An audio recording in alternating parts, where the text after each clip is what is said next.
So సృష్టికర్త, the creator. So మన దేవుడు సృష్టికర్త. ఆయనకున్న పేరులో ఒక పేరు సృష్టికర్త. సర్వాన్ని సృష్టించిన సర్వ సృష్టికర్త. సో ఒక సందర్భం ఉంది. సో ఆయన్నే సృష్టించాడు, కానీ ఆయనను ఈ లోకము గుర్తించలేకపోయింది. సో మన దేవుడు సర్వాన్ని సృష్టించాడు. నీ కంటికి కనిపించే ఈ భూమి కావచ్చు, ఆకాశము కావచ్చు, ఈ పాకే పురుగులు, ఆకాశంలో ఎగిరే పక్షులు, జలరాశులు, సముద్రాలు, పర్వతాలు, అలాగే మనిషి, అన్నీ కూడా ఆయన్నే సృష్టించాడు. ఆయన పగలు రాత్రి ఆయన్నే సృష్టించాడు. సూర్యచంద్రులను, నక్షత్రాలను, వాటిని దేవుడే సృష్టించాడు. కానీ అందరూ ఈ దేవుణ్ణి వదిలేసి సృష్టిని పూజించడం మొదలుపెట్టాడు. సృష్టిని గుర్తించడం మొదలుపెట్టారు. కంటికి కనిపించే ఈ సృష్టిని పూజించడం, ఆరాధించడం మొదలుపెట్టాడు. సో మనందరము కూడా ఈ సృష్టిని మనము పూజించడం కాదు, సృష్టికర్తను పూజించాలి. సో మనము ఆ కృపలో మనము ఉండాలి. ఎప్పుడైనా ఉన్నాము కూడా. మనందరం కూడా సృష్టిని పూజించట్లేదు, సృష్టికర్తను పూజిస్తున్నాము. సో మన దేవుడు సృష్టికర్త. ఆయన సర్వాన్ని సృష్టించి మన మన మన హ్యాండ్ ఓవర్లోకి పెట్టాడు. సో మనం అనుకుంటున్నాము ఈ భూమి, నేల ఇదే అని, కానీ మన కంటికి కనిపించని సృష్టి ఎంతో ఉందండి. యూనివర్స్లో మనకు ఎంతో ఉంది. ఆకాశంలో మన కంటికి కనపడని సృష్టి చాలా ఉంది. అలాగే పరలోకంలో కానీ భూలోకంలో కానీ సమస్తము ఆయన వల్లనే వచ్చాయి, ఆయన ద్వారానే వచ్చాయి. సో ఆయన సృష్టికర్త అని ఆయనకు ఒక పేరు ఉంది. సో చూద్దాము వాక్యం ద్వారా దేవుడు ఏమేమి మాట్లాడబోతున్నాడు.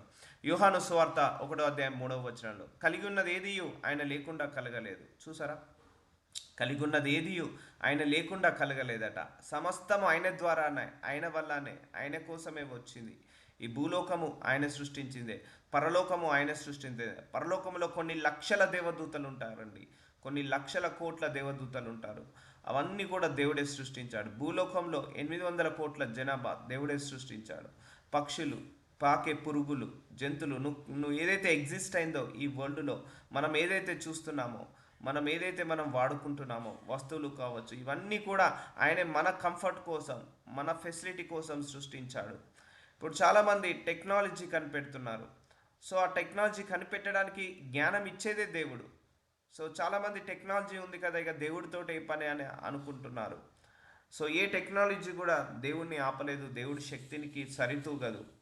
సో చాలామంది కూడా ఈ ఫ్లైట్స్ కనిపెడుతున్నారు, ఇక దేవుడితో ఏం పని. మెడిసిన్స్ కనిపెట్టాక ఇక దేవుడిని మొక్కాల్సిన పని ఏముంది. లేకపోతే ఈ ఈ యొక్క ఎక్స్రే మిషన్స్, ఇవన్నీ కూడా దేవుడు మనుషులకు జ్ఞానం ఇచ్చి మన కంఫర్ట్ కోసం, మన ఫెసిలిటీ కోసం, మన మన బాగు కోసము ఆయన ఇవన్నీ తయారు చేశాడు. ఈవెన్ నువ్వు ఏదైతే నడుస్తున్నావో, ఈవెన్ బైక్స్, దేవుడు ఒక మనిషికి జ్ఞానం ఇచ్చి బైక్ తయారు చేపించి మనకు ఎలాంటి ప్రయాణంలో ఇరుకు ఇబ్బంది లేకుండా ఆ బైక్స్ అని, కార్స్ అని, లారీస్ అని, బస్సెస్ అని, ఆ ఫ్లైట్స్ అని ఏదైతే మనం వాడుకుంటున్నామో అదన్నీ కూడా దేవుడి ద్వారానే సృష్టించబడ్డాయి. కానీ మనిషికి సహాయం చేశాడు దేవుడు, జ్ఞానం ఇచ్చేశాడు. సో చాలామంది కూడా ఈ సైంటిస్టులు ఉన్నారు కదా, సైంటిస్టుల మీదనే లోకం నడుస్తుందని. కానీ ఆ సైంటిస్ట్కి జ్ఞానం ఇచ్చిందే దేవుడు. ఆ సైంటిస్ట్ ద్వారా ఆ మెడిసిన్స్ కనిపెట్టాడు, ఆ టానిక్స్ కనిపెట్టాడు, ఆ ఇంజెక్షన్స్ కనిపెట్టాడు. ఆ సైంటిస్ట్ ద్వారా దేవుడు జ్ఞానం ఇచ్చేసి ఆ ఎక్స్రే మిషన్స్ కావచ్చు, స్కానింగ్ మిషన్స్ కావచ్చు, ఇవన్నీ కూడా ఆయన ద్వారానే ఉద్భవించాయి. సో ఇప్పుడు మనం ప్రస్తుతం ఉన్న లోకంలో మనం ఏదైతే వాడుతున్నామో, ఏదైతే ఉపయోగిస్తున్నామో, ఏదైతే మనము కలిగి ఉన్నామో అదన్నీ కూడా ఆయన లేకుండా కలగలేదు, అన్నీ ఆయన ద్వారానే వచ్చాయి. కానీ లోకం ఆయనను మర్చిపోయింది. ఇప్పుడు డాక్టర్లు ఉన్నారు, ఇక దేవుడితో ఏం పని. టెక్నాలజీ ఉంది, నీ మనసులో నీ యొక్క శరీరంలో ఏ రోగం ఉందో, ఏ రోగం లేదో తెలుసుకోవడానికి ఇక డాక్టర్తో ఏం పని, సారీ దేవుడితో ఏం పని. సో టెక్నాలజీ ఉంది, అందుకే సాఫ్ట్వేర్ ఉంది, నేను ఏదైనా చేయగలుగుతాను సాఫ్ట్వేర్ తోటి, ఇక దేవుడితో నాకేం అవసరం ఉంది అన్న స్టేజ్కి మనిషి వెళ్ళిపోయాడు. కానీ సృష్టికర్తను ఎప్పుడు కూడా మనం గుర్తించాలి. సో మన మన కంఫర్ట్ కోసమే ఆయన ఫ్లైట్స్ తయారు చేశాడు, మన కంఫర్ట్ కోసమే ఆయన మెడిసిన్స్ తయారు చేశాడు, మన బాగు కోసమే ఈ వస్త్రాలు, ఈ గృహాలు, ఈ కార్లు, ఈ బంగ్లాలు, మన బెనిఫిట్ కోసమే ఈ బుక్స్, పెన్స్ అన్నీ కూడా మనం ఉపయోగించడానికి కోసమే ఆయన మనుషులకు జ్ఞానం ఇచ్చి ఆ జ్ఞానము ద్వారా ఇవన్నీ తయారు చేపించాడు. సో కానీ చాలామంది ఏమనుకుంటారు, ఈ మనిషి తయారు చేశాడు కదా, ఇక దేవుడి ప్రమేయం ఏముందని అనుకుంటారు. సో ఈ బల్బు కనిపెట్టడం, కరెంటుని కనిపెట్టడం, లేకపోతే ఫ్లైట్లు కనిపెట్టడం, ఇవన్నీ కూడా మనిషికి దేవుడు జ్ఞానం ఇచ్చేశాడు కాబట్టి వాళ్ళు కనిపెట్టగలిగారు. ఆయన ద్వారానే వచ్చాయి. అవన్నీ కూడా మనకు ఉపయోగమని తెలిసి దేవుడు మనకు ఏంటిది తయారు చేపించాడు. సో సృష్టికర్త, అందుకే ఆయన సృష్టికర్త అన్నారు. కానీ లోకం ఏమైంది, లాస్ట్కి ఆ సృష్టికర్తను మర్చిపోయి సృష్టిని పూజించడం మొదలు పెట్టడం జరిగింది. సో చెట్టు దేవుడు సృష్టిలో ఒక సృష్టి, సో నేచర్ సృష్టి, ఆకాశము సృష్టి, భూమి సృష్టి, చంద్రుడు, నక్షత్రాలు సృష్టి, అలాగే పుట్ట సృష్టి, గుట్ట, ఇవన్నీ కూడా సృష్టి, దేవుడిచ్చిన సృష్టిలో ఒక సృష్టి. కానీ మనుషులందరూ కూడా అజ్ఞానముతో అసలు సృష్టికర్తను వదిలేసి సృష్టిని పూజించడం మొదలు పెట్టారు. సో చూద్దాం, అవి కూడా వాక్యంలోనే ఉన్నాయి. సో చాలా పెద్ద వాక్యము. ఆయన మన గురి ఆయన ఆయన మన మన దగ్గర సృష్టికర్తగా పరిచయం చేసుకుంటున్నాడు మన దేవుడు. సో మన దేవుడు సృష్టికర్తగా మన దగ్గర పరిచయం చేసుకుంటున్నాడు. సో ఆయన లేకుండా ఏది కలగలేదు. సో నువ్వు వాడే ప్రతి వస్తువు కూడా ఆయన ద్వారానే సృష్టించబడింది. సో చూద్దాము. ఆదికాండం 1:1 ఆదియందు దేవుడు భూమి ఆకాశములను సృజించెను. సో ఫస్ట్ వచనము ఆదికాండములో 1:1 ఆయన మనల్ని సృష్టికర్తలాగా పరిచయం చేసుకుంటున్నాడు. ఆయన మనల్ని ఎలా పరిచయం చేసుకుంటున్నాడు? సృష్టికర్తలాగా పరిచయం చేసుకుంటున్నాడు. అలా సృష్టికర్తను నువ్వు పూజిస్తున్నావు, నేను పూజిస్తున్నాను, మనందరం కూడా ఆరాధిస్తున్నాము. సో మనము కరెక్ట్ ట్రాక్లో ఉన్నాము. ఆదియందు భూమిని ఆకాశంలను సృష్టించాడు దేవుడు. మొట్టమొదట ఆయన సృష్టించింది అంటే దేన్ని? భూమిని, ఆకాశాన్ని. సో చాలామందికి తెలియదు ఇప్పటికి కూడా భూమిని ఎవరు సృష్టించారో, ఆకాశాన్ని ఎవరు సృష్టించారో. చాలామంది అంటారు సైంటిస్టే సృష్టించారు, సైంటిస్ట్ వల్లనే ఈ ఆకాశం ఉందని. లేదు, ఆకాశం సృష్టించింది దేవుడు. సో నేను సృష్టించిన ఆకాశాన్ని నువ్వు చూడు, నీకు చూపిస్తా అని సైంటిస్ట్కి ఆ జ్ఞానం ఇచ్చి, ఆ జ్ఞానం ద్వారా ఆకాశంలో ఎన్ని నక్షత్రాలు ఉన్నాయి, ఆకాశంలో ఎన్ని యూనివర్సులు ఉన్నాయి, ఎన్ని గెలాక్సీలు ఉన్నాయి, ఎన్ని నక్షత్రాలు, ఎన్ని గ్రహాలు ఉన్నాయి, ఎంత సూర్యుడు ఎలా ఉంటాడు, చంద్రుడు ఎలా ఉంటాడు చూడు అని దేవుడు మనిషికి జ్ఞానం ఇచ్చి, ఆ సైంటిస్ట్కి జ్ఞానం ఇచ్చి బయలుపరిచాడు. ఆకాశంలో ఉన్న వింతలను, విశేషాలను బయలుపరిచాడు. సో భూమిని సృష్టించింది దేవుడే, ఆకాశాన్ని సృష్టించింది దేవుడే. భూమి నిరాకారంగాను శూన్యంగాను ఉండెను. సో జీరోలాగా ఉండేనట భూమి. చీకటి అగాధి జలములపై కమ్మెను. దేవుని ఆత్మ జలములపై అల్లాడుచుండెను. దేవుడు వెలుగు కమ్మని పలకగా వెలుగు కలిగింది. సో ఇప్పుడు మన కంటితోటి ఏదైతే వెలుగు చూస్తున్నామో అది దేవుడు సృష్టించిందే. సో వెలుగుని సృష్టించింది ఎవరు? దేవుడు. సో చూద్దాము. వెలుగు మంచిదైనట్టు దేవుడు చూచెను. దేవుడు వెలుగును చీకటిని వేరుపరిచెను. సో ఒకప్పుడు చీకటి ఉండే. సో వెలుగుని దేవుడు చీకటిని వేరుపరిచాడు. సో ఇంతకుముందు భూమిని, ఆకాశాన్ని సృష్టించింది దేవుడు. ఇక్కడ దేన్ని సృష్టిస్తున్నాడు? వెలుగు, చీకటి. సో వెలుగు, చీకటిని కూడా సృష్టించింది దేవుడు. సో అందుకే ఆయన సృష్టికర్త అని అంటారు. సో ఇవన్నీ కంటికి కనిపించేది. నీ గాలి కంటికి కనపడదు, దాన్ని కూడా సృష్టించింది ఆయనే. సో దేవుడు వెలుగును పగలనియు చీకటిని రాత్రనియు పేరు పెట్టాను. సో మనకు వెలుగు వస్తుంది, చీకటి వస్తుంది. వెలుగేమో పగలు అని, చీకటినేమో రాత్రికి అని పేరు పెట్టాడు. అదేమో అస్తమయము ఉదయమును కలగగా ఒక దినమాయను. మరియు దేవుడు జలముల మధ్యన ఒక విశాలము కలిగి ఆ జలములను ఈ జలములను వేరుపరచుగాకని పలికాను. సో జలములను వేరుపరచుగాకని పలికాడట. దేవుడు ఆ విశాలము చేసి విశాలం క్రింది జలములను, విశాలం ఇది జలములను వేరుపరపగా ఆ ప్రకారమైన. సో ఒకప్పుడు భూమి అంతా కూడా ఒక సముద్రమే ఉండే, అంటే నీళ్ళలాగానే ఉండేది. కానీ దేవుడు వేరుపరిచాడు. వేరుపరిచినప్పుడు ఏమైందంటే దేవుడు ఆ విశాలమును ఆకాశం అని పేరు పెట్టాను. అస్తమయమును ఉదయమును కలగగా రెండో దినమాయను. సో ఆకాశాన్ని దేవుడు పేరు పెట్టాడు, సముద్రాలకు ఆయన్నే పేరు పెట్టాడు. సో సముద్రాలు ఆయన ద్వారానే వచ్చాయి. ఇప్పుడు మనం బీచ్కి వెళ్తాము, పెద్ద పెద్ద సముద్రాలు చూస్తాము. ఆ అలలు, ఆ యొక్క పెద్ద పెద్ద సముద్రంలో ఉన్న పొంగే అలలు, ఇవన్నీ కూడా దేవుడి సృష్టిలో ఒక భాగమే. సో మహా అద్భుతము, మన కంటికి కనిపించని, మన ఊహకందని సృష్టి ఆయన సృష్టించాడు. మనం ఆయన సృష్టిని 1% కూడా చూడలేదండి ఇప్పటి వరకు. మనం ఆయన సృష్టించిన సృష్టిలో మనం 1% కూడా చూడలేదు. కొన్ని కంట్రీస్కి వెళ్తే Switzerland, New Zealand, Germany, Japan, so the nature ఎలా ఉంటుంది?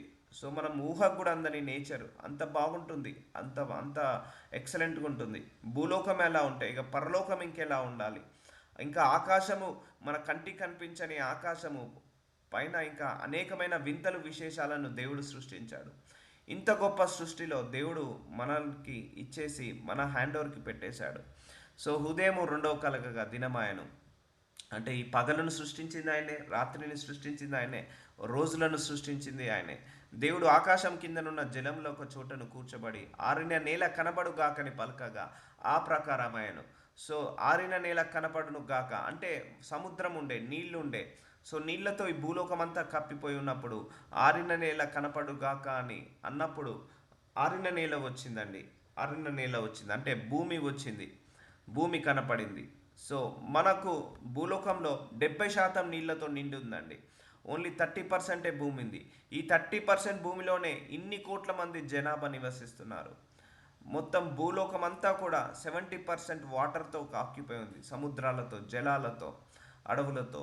సో ఓన్లీ 30% భూమిలోనే 800 కోట్ల జనాభా జీవిస్తుంది.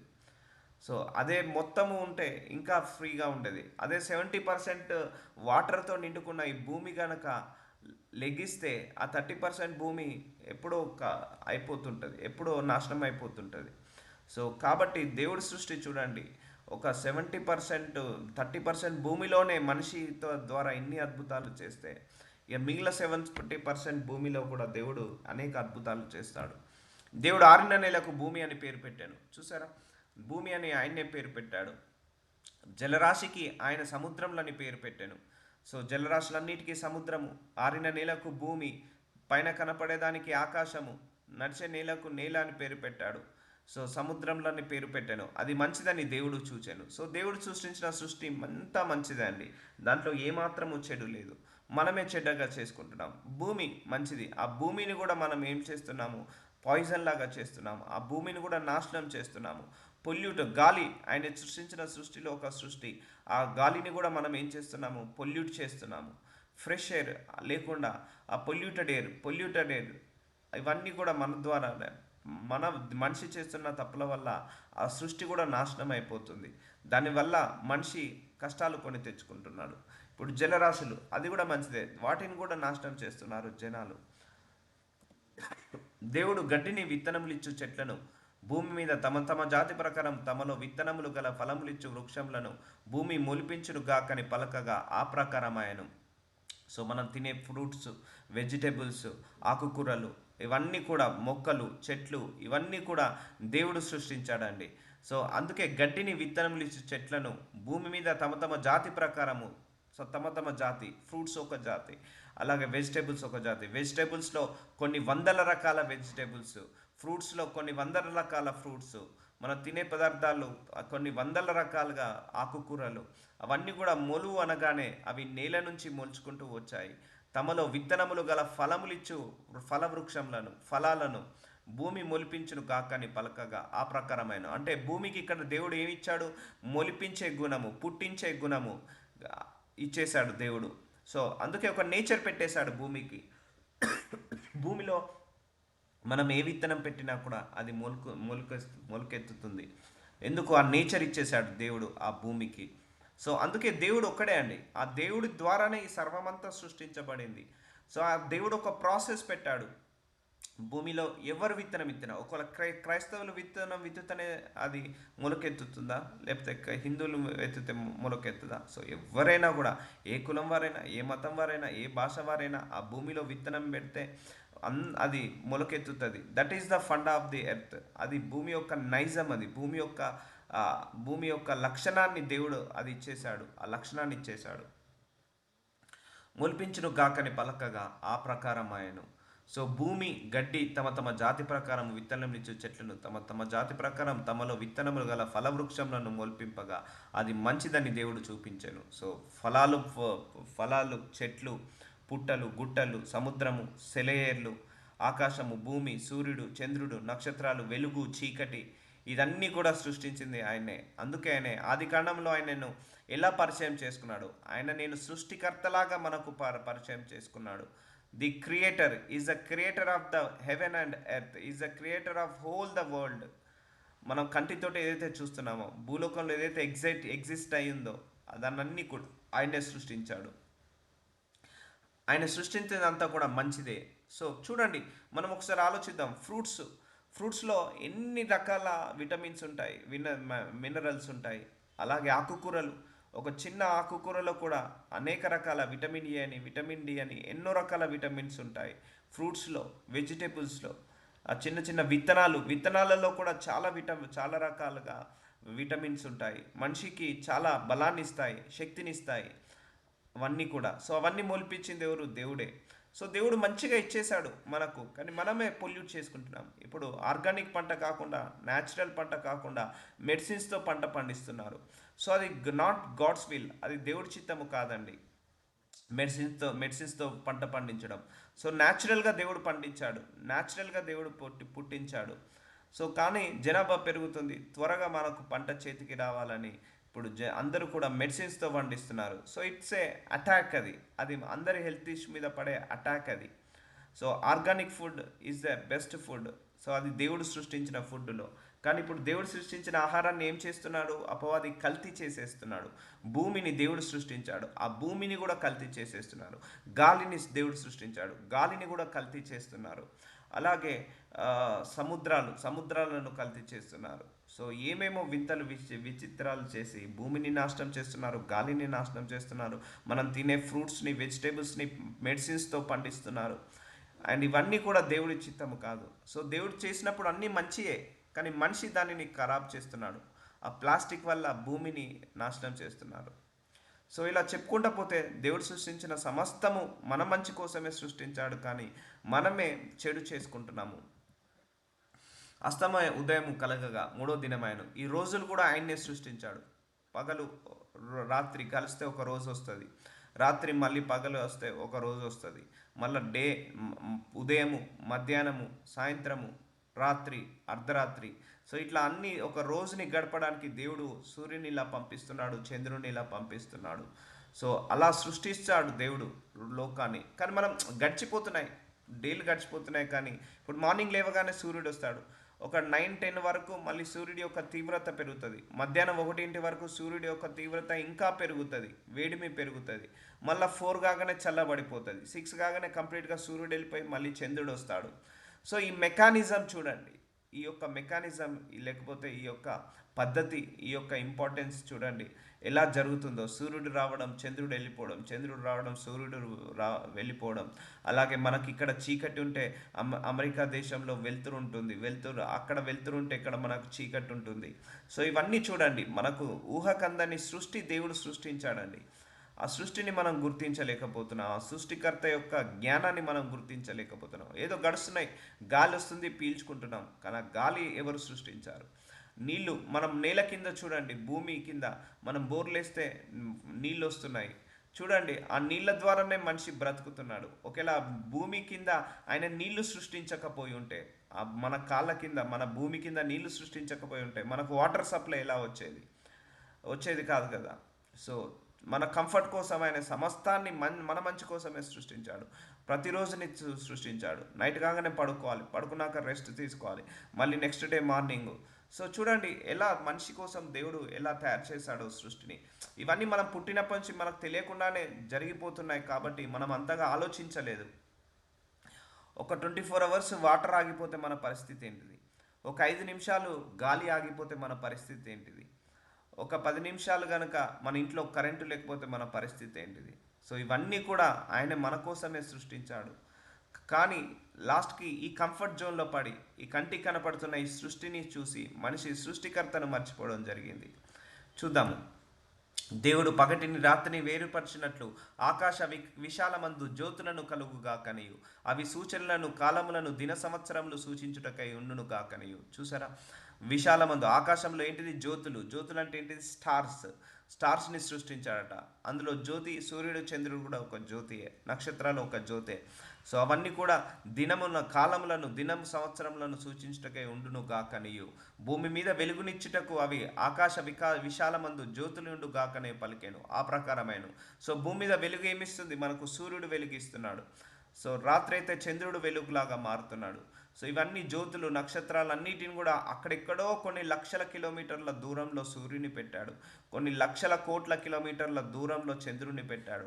అక్కడ సూర్యుడు వెలుగుతే మనకి ఇక్కడ వెలుగు వస్తుంది. ఇవన్నీ కూడా దేవుడు మనిషి కోసం సృష్టించాడు.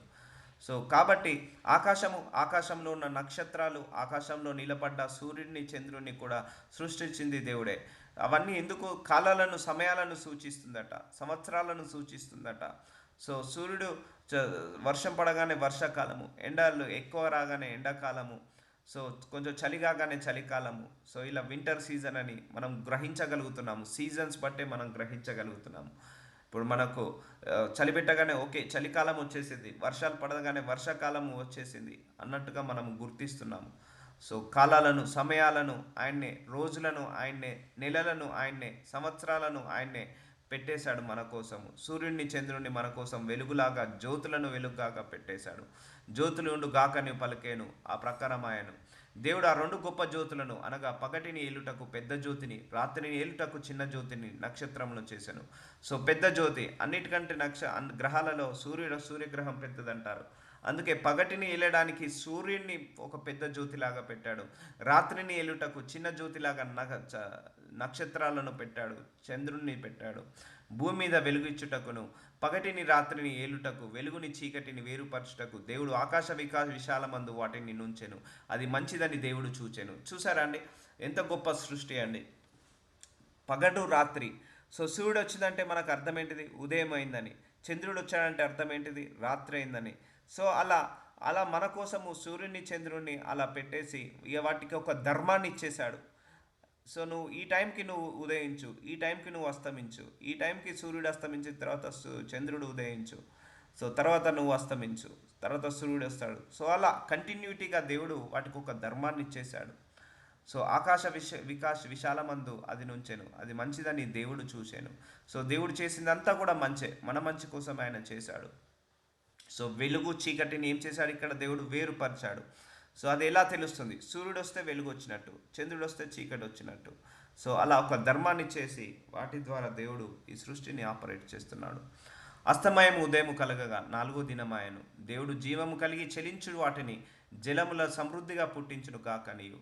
సో చూసారా అండి, ఇప్పటిదాకా చెట్లను పుట్టలను సృష్టిని సృష్టిస్తే ఇప్పుడు జలములో ఉన్న వాటిని సమృద్ధిగా పుట్టించును కాకని, పక్షులు భూమిపైని వికాసంలో ఎగురును కాకని పలికెను. సో పక్షులు ఎగురుతాయి, ఇంకా వేరే ఏ జంతువు ఎగరలేదు, ఏ మానవుడు ఎగరలేడు.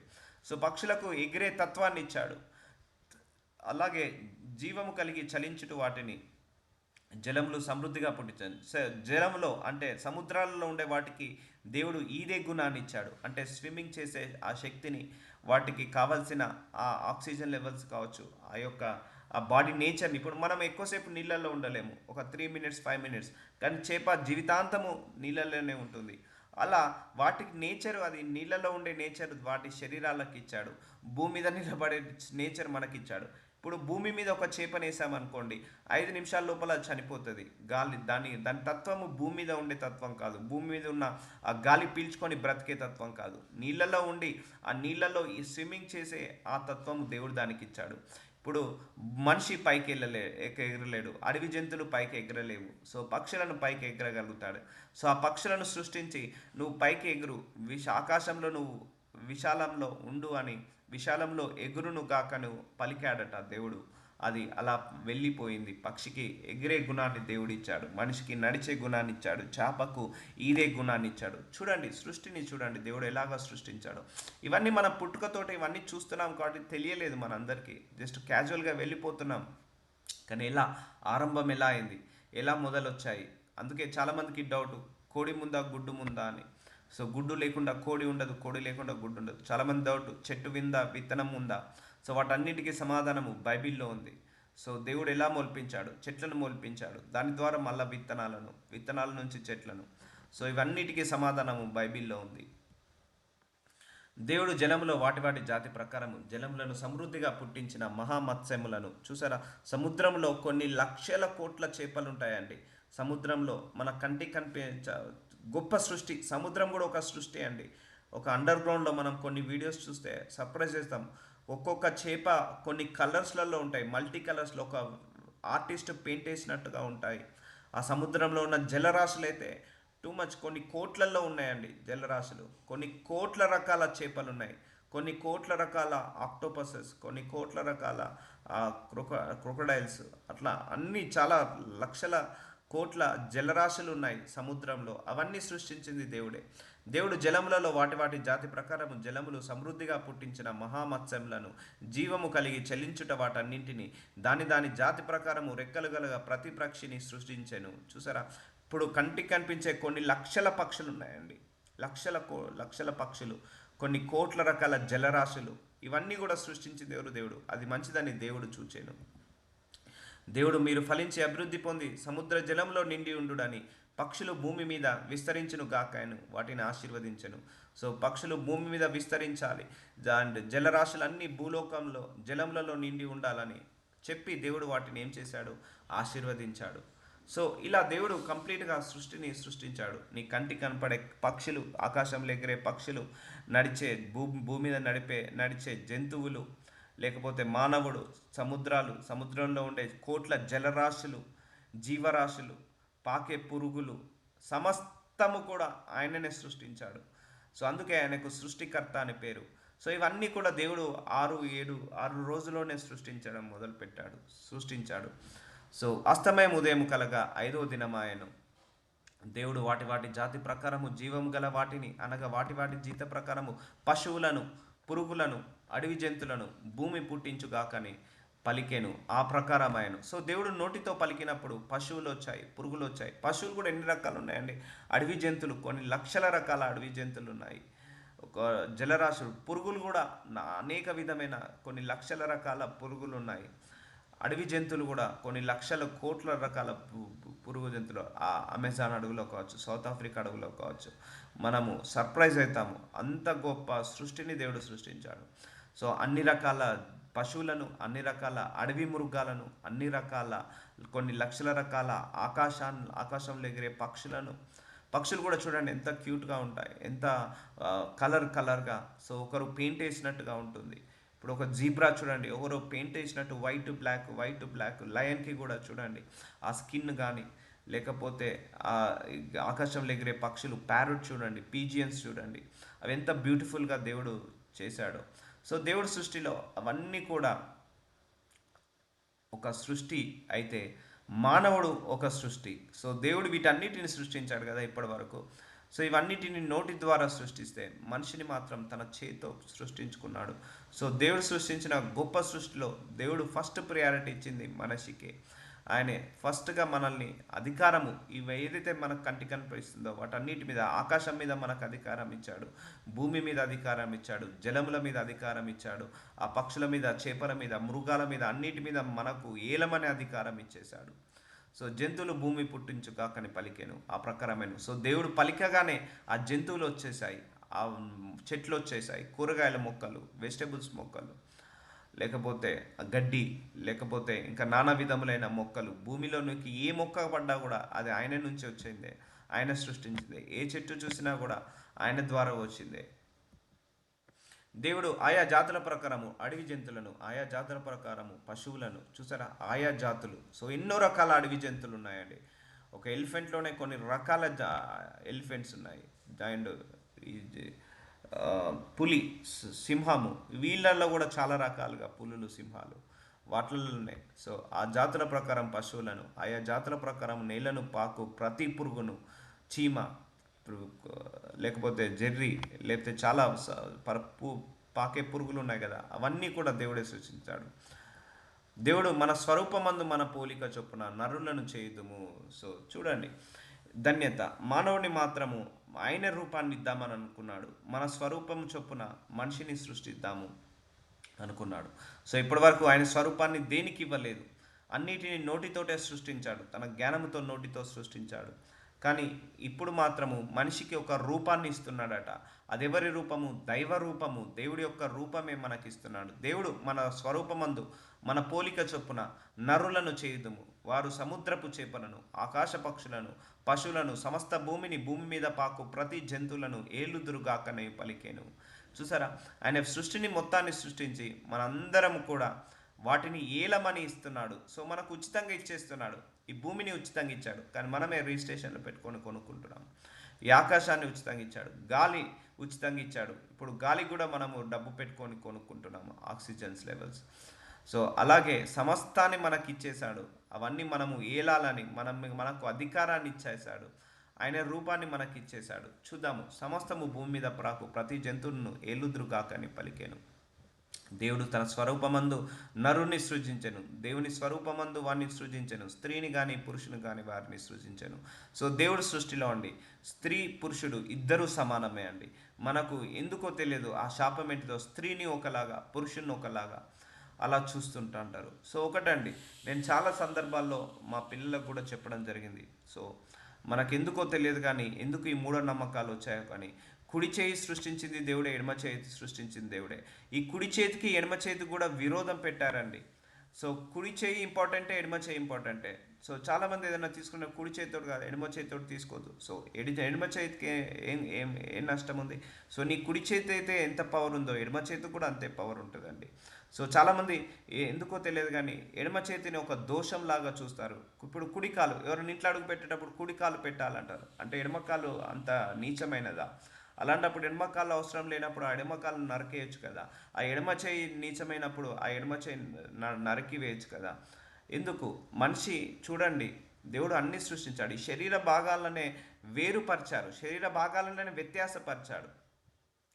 కొంతమంది కుడి చేతితోటే ఏంటిది కుడి చేయి గొప్ప అని మాట్లాడుతుంటా అంటారు, లేకపోతే ఎడమ చేతికి అంత విలువ ఇవ్వరు. సో రెండు చేతులు దేవుడే ఇచ్చాడు.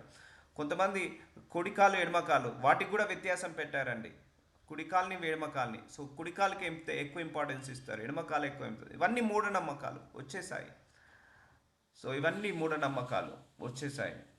కాబట్టి మనిషి స్త్రీని పురుషునిగా సృష్టించాడు. దేవుడి సృష్టిలో ఇప్పటికీ నేను కొంతమందిని చూస్తున్నాను, ఆడపిల్లలు పుట్టారని చాలామంది కూడా తక్కువ చేసి చూస్తున్నారు, వాళ్ళని హింసిస్తున్నారు. చిన్న చిన్న పిల్లలు, స్కూల్కి వెళ్ళే పిల్లల్ని నువ్వెందుకు పుట్టావు ఆడపిల్లవని చాలామంది కూడా హింసిస్తున్నారు. సో రెండు స్త్రీ పురుషుడు ఆడబిడ్డైనా మగబిడ్డైనా ఇద్దరు దేవుడి యొక్క వరాలే అండి. కళ్ళకద్దుకొని తీసుకోవాలి. చాలామంది కూడా ఆడపిల్లలు పుట్టిల్లని రిగ్రెట్ అవ్వడం, వాళ్ళని హింసించడం నేను ఇప్పటికీ చూస్తున్నాను. కొంతమంది స్కూల్ పిల్లలు నాకు పరిచయం ఉన్న వాళ్ళు నేను ఆడపిల్ల పుట్టానని ప్రతిరోజు మా అమ్మ తిడుతుంది అని చాలామంది చెప్పుకుంటున్నారు. స్కూల్కి వెళ్ళే పిల్లలు. సో వాళ్ళను పని మనుషుల్లాగా చూస్తున్నారు. సో అదే కొడుకు పుట్టాడని చాలామంది సంతోషంగా వాళ్ళను ఉన్నతంగా కూర్చోబెడుతున్నారు. సో అలా డిఫరెన్సేషన్ చూపించద్దండి. మనిషి అలా ఆడపిల్లలకు ఒకలాగా మగపిల్లలకు ఒకలాగా ఇద్దరు కూడా దేవుడి యొక్క సృష్టిలో ఒక భాగమే. కుడి చేతిని ఒకలాగా ఎడమ చేతిని ఒకలాగా రెండు ఇచ్చింది దేవుడే. ఎడమ కాలను ఒకలాగా కుడి కాలను ఒకలాగా రెండు ఇచ్చింది దేవుడే. సో చాలామంది కూడా అలా డిఫరెన్సేషన్ చేస్తున్నారు. ఇవన్నీ మూఢనమ్మకాల్లో మనిషి పడిపోతున్నాడు. సో దేవుడు స్త్రీని పురుషుని సృజించాడు. ఇద్దరు సమానమే, భర్త సమానమే, భార్య సమానమే. భర్త ఎక్కువ కాదు, భార్య ఎక్కువ కాదు, భార్య ఎక్కువ తక్కువ కాదు, భర్త ఎక్కువ కాదు. ఇద్దరు సమానమే. ఇద్దరిని సృష్టించింది దేవుడే. ఆడపిల్ల ఇంట్లో ఉంటే సమానమే, మగపిల్లోడున్న సమానమే. సో ఆడపిల్లను ఒకలాగా మగపిల్లలను ఒకలాగా అలా ఎప్పుడూ డిఫరెన్సియేషన్ చూడొద్దండి. దేవుడు సృష్టినే నువ్వు అవమానపరుస్తున్నట్టు. దేవుడును వారిని ఆశీర్వదించను. ఎట్లని? మీరు ఫలించి అభివృద్ధి పొంది విస్తరించి భూమిని నిండించి దానిని లోపరచుకొనుడి. సో దేవుడిచ్చిన ఆశీర్వాదం అండి. ఫలించి అభివృద్ధి చెంది విస్తరించడి, భూమిని నిండించి దానిని లోపరచుకొనుడి. సముద్రపు చేపలను, ఆకాశ పక్షులను, భూమి మీద పాకు ప్రతి జీవిని ఏలుడని దేవుడు వారితో చెప్పాను. చూసారండి, దేవుడు ఇంతగా సృష్టిని సృష్టించేసి మనకిచ్చేశాడు. ఆ సృష్టిని ఏలమని ఇచ్చేశాడు. దేవుడు ఇదిగో భూమి మీద ఉన్న విత్తనములు ఇచ్చు ప్రతి చెట్టును. సో ప్రతి చెట్టు మనం ఏదైతే తింటున్నామో ఆ ఫ్రూట్స్, వెజిటేబుల్స్ వీటన్నిటిని కూడా దేవుడు ఇచ్చాడు. విత్తనములు ఇచ్చు వృక్ష ఫలములను ప్రతి వృక్షమును మీకు ఇచ్చి ఉన్నాను, అవి మీకు ఆహారం అగును గాకను అడిగాను. సో దేవుడు మనకు మంచి ఫ్రూట్స్ని మంచి వెజిటేబుల్స్ని ఇచ్చాను, కానీ మనమే వాటిని కల్తీ చేసుకుంటున్నాము. భూమి మీద నుండి జంతువులన్నిటికీ, ఆకాశ పక్షులన్నిటికీ, భూమి మీద ప్రాకు సమస్త జీవులకు పచ్చని చెట్లని ఆహారం అగునని పలికాను, ఆ ప్రకారమైన. సో ఇప్పుడు భూమి మీద కూడా చాలామంది జంతువులు ఉన్నాయి. ఒక జంతువు ఇంకో జంతువుని చంపుకొని తినడం, లేకపోతే చాలా జంతువులు గడ్డిని, ఆకులను, మొక్కలను తింటుంటా ఉంటాయి. సో అలా దేవుడు వాటికి ఆహారంలాగా ఆకులను ఇచ్చేశాడు, ఫ్రూట్స్ని, వెజిటేబుల్స్ని ఇచ్చేశాడు. మనిషికి జలరాశులకు, జీవరాశులకు దేవుడు తాను చేసిన యావత్తును చూచినప్పుడు అది చాలా మంచిదిగా నుండెను. అస్తమయం ఉదయము కలగా 6వ దినమాయను. సో 6 రోజులలో ఆయన సృష్టిని మొత్తం సృష్టించేశాడు. సో అంతా ఆయన కంటికి మంచిదిగా కనిపించింది. సో దేవుడైన యెహోవా భూమిని ఆకాశము చేసిన దినము, భూమి ఆకాశంలో సృజించినప్పుడు వాటి ఉత్పత్తి క్రమం ఇదే. అది వరకు పులమందలి ఏ పొదయు భూమి మీద నుండలేదు. సో ఒకప్పుడు పులమందలి భూమి మీద ఏ పొద ఉండలేదట. పొలమందలి ఏ చెట్టును మొలవలేదు. ఏలైనగా దేవుడైన యెహోవా భూమి మీద వాన కురిపించలేదు. నేలను సేద్యపరచుటకు నరుడు లేడు. చూసారా? వర్షాలను కురిపించింది ఆయనే, ఎండలను కురిపించేది ఆయనే, చంద్రుడిని తీసుకొచ్చేది ఆయనే, చలిని కురిపించేది ఆయనే, మంచుని కురిపించేది ఆయనే, వడగళ్లను కురిపించేది ఆయనే. సో సమస్తాన్ని సృష్టించింది ఆయనే. ఆయన కంట్రోల్లోనే సమస్తం ఉంది. So will continue tomorrow. నజరుడైన యేసయ్య సృష్టికర్త అనే వాక్యము ద్వారా మా అందరితో మాట్లాడావు. ఎస్మైల్ లార్డ్ మమ్మల్ని పరిచయం చేసుకుంటున్నారు. సృష్టికర్త నేను అని మరొకసారి మాకు పరిచయం చేసుకున్నందుకు వందనాలయ్యా. ఎంత ఎంత ఎంత ఎంత గొప్పగా మీరు భూలోకాన్ని సృష్టించారయ్యా, పరలోకాన్ని సృష్టించారు తండ్రి. ఈ సృష్టిలో మమ్మల్ని కూడా సృష్టించినందుకు మీకే వందనాలు, మీకే స్తోత్రాలు, మీకే కృతజ్ఞతలు చెల్లిస్తున్నాము తండ్రి.